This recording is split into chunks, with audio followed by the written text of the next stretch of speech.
Depuis 2006, les positions défendues par Zemmour sur des sujets de société comme l'immigration, les femmes et les homosexuels, lui attirent de nombreux opposants.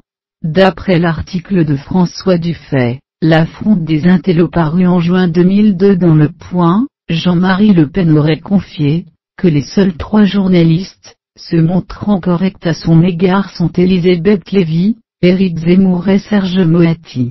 Zemmour remarquera lors d'un entretien: « Je pense que chez lui, il y a un clin d'œil ironique, ça fait référence à sa fameuse déclaration d'il y a 15 ans, qui avait tant fait scandale quand il critiquait El Kabbach, le Vailly, qui était tout juif, et là vous remarquerez que les 3 qui le traitent bien sont aussi tout juifs.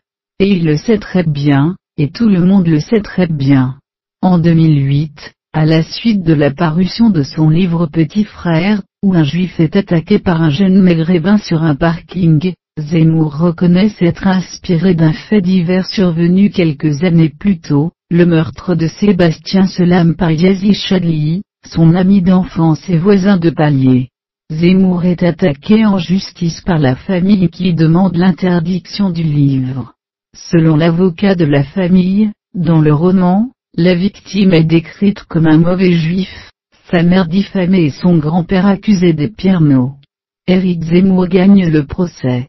En mars 2009, Éric Zemmour porte plainte pour injure et diffamation après la diffusion sur Internet d'une chanson du rappeur Youssoupha, dont les paroles incriminées sont « À force de juger nos gueules, les gens le savent, qu'à la télé souvent les chroniqueurs diabolisent les banlieusards. Chaque fois que ça pète on dit que c'est nous, je mets un billet sur la tête de celui qui fera taire ce con d'Éric. » Zemmour.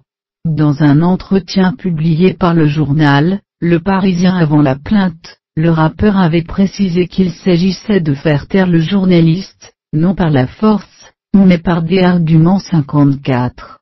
L'album est ensuite commercialisé le 12 octobre 2009, avec une version expurgée du titre polémique, où le nom de Zemmour était brouillé. En première instance, le 26 octobre 2011, Éric Zemmour fait condamner Youssoupha. Mais le rappeur et la directrice générale d'EMI Musique France, Valérie Keinec 55 font appel, et le 28 juin 2012, Éric Zemmour perd son procès. La Cour d'appel de Paris relaxe le rappeur 56, en concluant que les propos poursuivis n'excédaient pas les limites admissibles en matière de liberté d'expression artistique. Le 25 septembre 2015, Guy Bedos déclare sur France Info: « Zemmour est juif. Mais il veut être plus français que les Français. Mon grand-père était bâtonnier à Alger, il a milité pour le décret Crémieux, qui a fait des Juifs d'Algérie des Français. Rétrospectivement, quand je vois Zemmour, je le regrette. » Point. Le site Europe Israël, qui juge que cette déclaration de Guy Bedos a une coloration antisémite indéniable, s'étonne que les médias restent silencieux à ce sujet. En septembre 2019, l'historien Gérard Noiriel publie Le Venin dans la plume, Édouard Drummond, Éric Zemmour et la part sombre de la République, dans lequel il compare la rhétorique identitaire du polémiste aux imprécations antisémites d'Édouard Drummond.